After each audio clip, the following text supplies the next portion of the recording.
Sir అసలు ఈ తలనీలాల తగాదాలేంటి? మళ్ళీ భారతి మాటెత్తిన బీజేపీ ప్రతి అంశాన్ని కూడా దేవుడితో ముడిపడతారు, లేకపోతే వేరే అంశాలు తీసుకొస్తారు.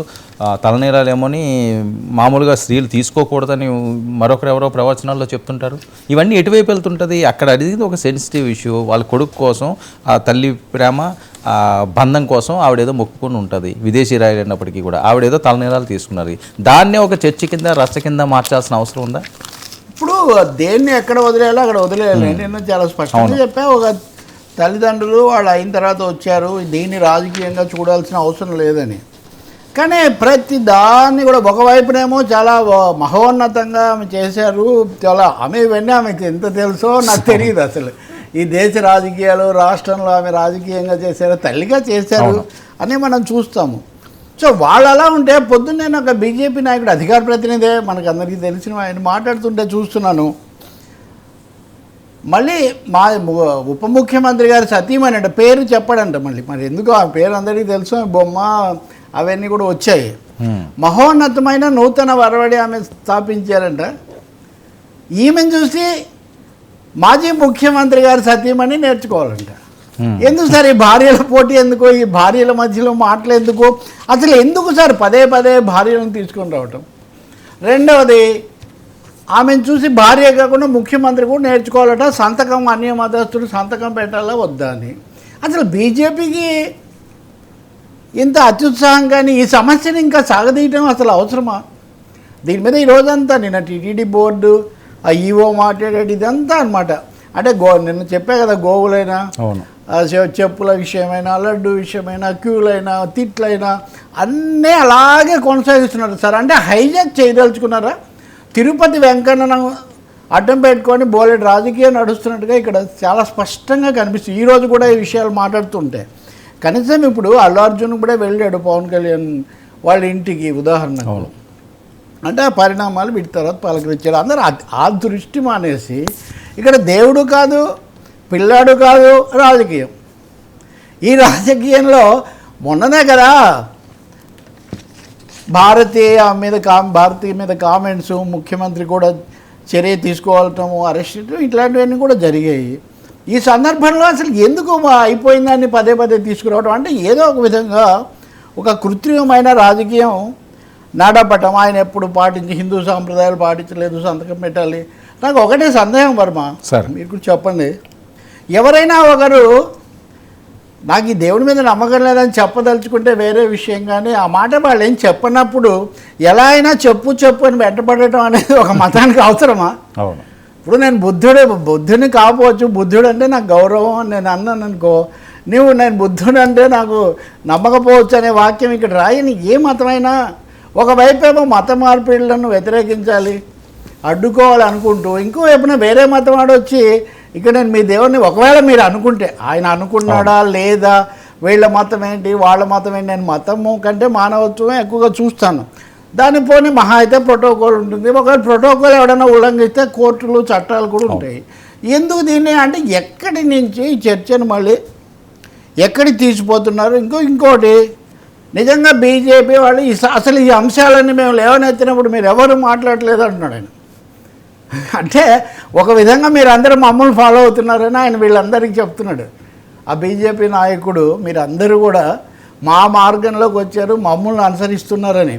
మరి అయితే ఇప్పుడు దేశమంతా గోవులు అంటున్న వాళ్ళు అక్కడ గోవులు చనిపోయాయని చెప్తుంటే దాని మీద విచారణ జరిపి వాటిని రక్షించాలని చెప్తే సరిపోతుంది కదా. దాని మీద కూడా మళ్ళీ రాజకీయ యుద్ధం ఎందుకు జరుగుతుంది? ఈరోజు ఉదయమే వెళ్ళి భూమన కరుణాకర్ రెడ్డి మీద భానుప్రకాష్ రెడ్డి నేను మాట్లాడాను కదా, వెంకన్న తిరుపతికి శాశ్వత రాజకీయ పర్మనెంట్ ఎంప్లాయ్, పర్మనెంట్ లీడర్ అంటే మళ్ళీ సమస్య వస్తుంది. పర్మనెంట్ లీడర్, బోర్డు మెంబర్ కదా, ఆస్థాన నిలయ విద్వాంసుల వాద్యగోష్ఠి అని ఆకాశవాణిలో వచ్చేది ఇది వరకు. సో నిలయ విద్వాంసులైన భానుప్రకాష్ పొద్దునే వెళ్ళి ఆయన ఫిర్యాదు చేశాడు. కరుణాకర్ రెడ్డి మరి ఆయన కూడా ఒక 3 ఏళ్ళు ఉన్నాడు కదా, ఊరూరికి తీసిపోయాడు, ఏదేదో చేశాడు. నేను పూర్తిగా నేను చెప్పిన దానికి కట్టుబడి ఉన్నాను, మీరు ఏం చేసినా నాకు పర్వాలేదు అని ఆయన చెప్తున్నాడు. మళ్ళీ అరెస్ట్ చేస్తారా, అప్పుడేం రాజకీయమైన వ్యవహారం జరుగుతుంది మనకు తెలియదు. కానీ ఈ లోపల ఇంతకుముందు 2 చైర్మన్లను హిందూయేతరులను నియమిస్తే మేమే ఫైట్ చేసామని బీజేపీ నాయకుడు చెప్తున్నాడు. ఎవరు వచ్చారు హిందూయేతరులు? జగన్మోహన్ రెడ్డిని అంటే వేరే విషయం. అవును. కానీ అంతకుముందు చంద్రబాబు నాయుడే కదా ప్రభుత్వం కదా ఉంది జగన్మోహన్ రెడ్డి కంటే ముందు. అప్పుడంతా మరి దేని మీద మాట్లాడారు? ఎవరు ఆ హిందూయేతరుడు? ఏం మాట్లాడుతున్నారంటే అసలు మీరు ఇదంతా హైజాక్ అయిపోతుంది, మాది హిందుత్వ ఎజెండా, సనాతన ఎజెండా మాకే ఉండాలి, ఇది కాస్త ఇతర పార్టీలు తీసిపోతున్నాయి అని ఏమన్నా వాళ్ళు కంగారు పడుతున్నారో తెలియదు. కానీ ఎక్కడో మొదలై ఎక్కడికో పోయినట్టుగా పిల్లాడు తలనీలాలు అన్నదానం అక్కడితో ఆపకుండా ఇంకో విషయం కూడా ఉంది. ఇప్పుడు ఇదే మిత్రుడు అధికార ప్రతినిధి చెప్పుల మీద మాట్లాడి ఉండాలి కదా, అవును, బూతుల మీద మాట్లాడి ఉండాలి కదా. స్వామి సన్నిధిలో బూతులతో చెలరేగిన సభ్యుడిని సర్దుబాటు చేయాల్సినంత కర్మేం పట్టింది? బహిరంగంగా స్వామికి భక్తులకు సమాజానికి ఒక క్షమాపణ చెప్పొచ్చు కదా. కాబట్టి ఆల్ ఈజ్ నాట్ వెల్, ఎవరికి ఇంకా వేరే చెప్పడం ఎందుకు, ఆయనే చూసుకుంటాడని వెంకన్నకు వదిలేయటం తప్ప ఇప్పటికైనా ఇది ఎక్కడో వచ్చాడు, దీనికి ఫుల్ స్టాప్ పెట్టాల్సిన అవసరం మాత్రం ఉంది. ఇంకోటి కూడా ఉంది, ఈ గోశాల చూసే హరనాథ్ రెడ్డి హయాంలో గతంలోనే చనిపోయాయి. ఆయన ఈ తొక్కిసలాట సందర్భంలో ఆయన ఉన్నాడు అక్కడ అని ఆయన పేరు కూడా ఏదో వచ్చింది ఆ సమయంలో. సరే, ఇక్కడ ఒక తప్పును తప్పు వాదనను సమర్థించడానికి ఇంకో తప్పు. నిజంగా వాళ్ళ హయాంలోనే కనుక అన్ని గోవులు చనిపోయి ఉంటే లడ్డు మీద ఇంత చర్చ చేసిన వాళ్ళు గోవుల మీద ఎందుకు చేయలేదు? అంతే కదా, ఇవన్నీ లాజికల్ క్వశ్చన్స్. అంటే మీరు ఎప్పుడైతే భక్తి, ప్రజలు, సేవ ఈ కోణం వదిలేసి రాజకీయమైన రణరంగంగా మారుస్తారో అప్పుడు ఈ సమస్యలన్నీ కూడా ఉత్పన్నమవుతాయి. ఇప్పటికైనా కానీ లడ్డూదే ఇంకా తేలలేదు.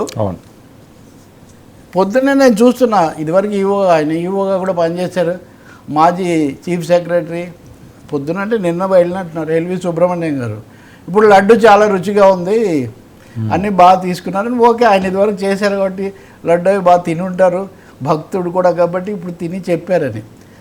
రుచిగా ఉంటే సంతోషిస్తారే కానీ నేను అనుకుంటాను తిరుపతికి వెళ్ళే భక్తులు ఎవరు లడ్డు రుచి అనేది అదనం. అవును, భక్తి ప్రధానం, అంతే, అదే ప్రసాదం, భక్తి ప్రధానం. దాన్ని కాస్త అదేదో జీపుల్లారెడ్డి స్వీట్స్ లేకపోతే ఇంకొక స్వీట్స్ లాగా దాన్ని పదే పదే లడ్డు రుచి దీని గురించి నేను ఎవరిని తక్కువ చేయట్లేదు వర్మ, చాలా ఇప్పటివరకు ఒక్క పొరపాటు పదం కూడా వాడలేదు నేను. I'm conscious of what I'm talking.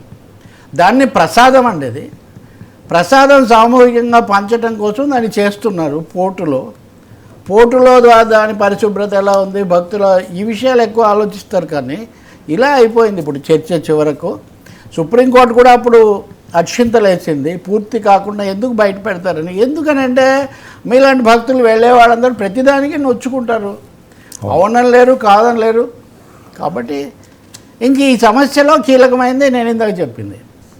మళ్ళీ భార్యలు, అవును, వాళ్ళని భార్యలు అంటే నేను ఇద్దరు, పవన్ కళ్యాణ్ గారి సతీమణి, ఇక్కడ ముఖ్యమంత్రి జగన్మోహన్ రెడ్డి సతీమణి అనే అర్థంలో అంటున్నాను నేను. సో ఈ విధమైనది ఇది ఏమాత్రం సరైనటువంటిది కాదు, ఇది ముగించాలి. మనం మళ్ళీ మానవులు, దేవుళ్ళు వాళ్ళకి వదిలేయాలి. సరే, గరికపాటి గారి ప్రవచనాన్ని ఒకటి, గరికపాటి గారిది కూడా అంతే, గరికపాటి గారిది కూడా ఎప్పుడైతే సార్ గరికపాటి గారైనా ఇంకొక చాగంటి వారైనా అనేక విషయాలు వాళ్ళు చెప్పేవి ఇప్పటి పరిస్థితులకు సరిపడవు. ఇంకా దాని గురించి పెద్ద ఏమీ, ఉదాహరణకు స్త్రీల వస్త్రధారణ మీద గరికపాటి మాట్లాడిన దాన్ని నేను చాలా తీవ్రంగా ఆక్షేపించాను. లేకపోతే అక్కడ చిరంజీవి ఫోటో దగ్గర జరిగిందని నేను చాలా తీవ్రంగా మాట్లాడాను.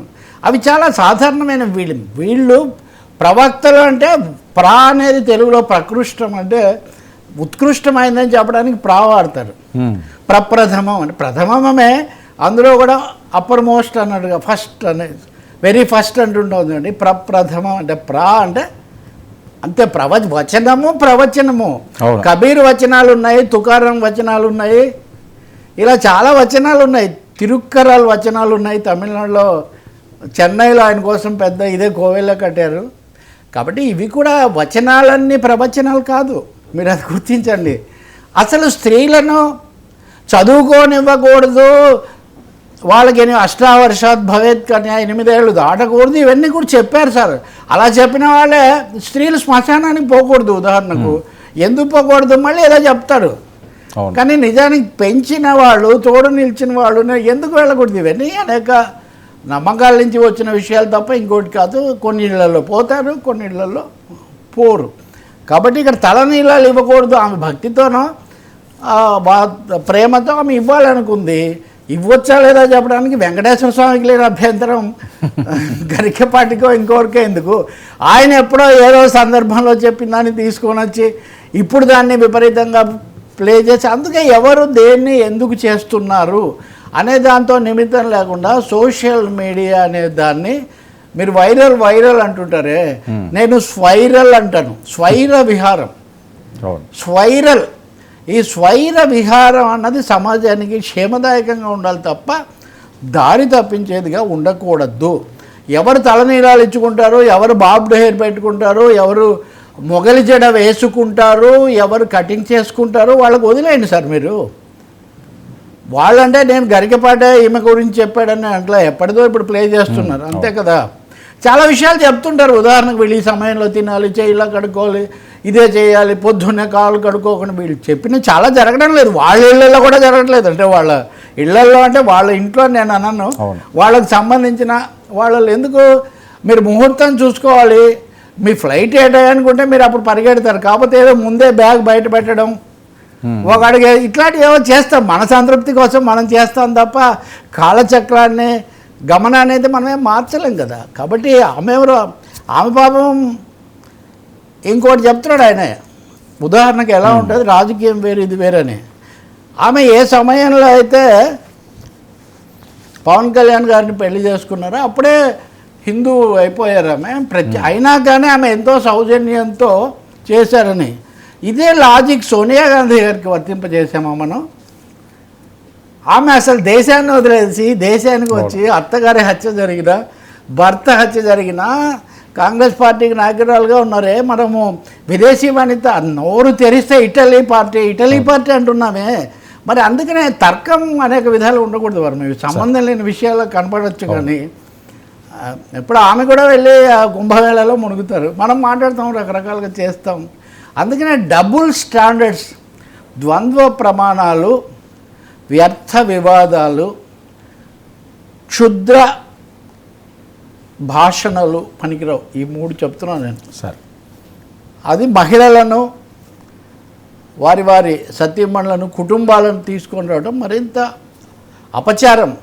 సాక్షాత్తు వీళ్ళని అవమానించడం అంటే మొత్తం ఆచారాన్ని అవమానించడం, ఇంకా అంతకంటే ఏం లేదు.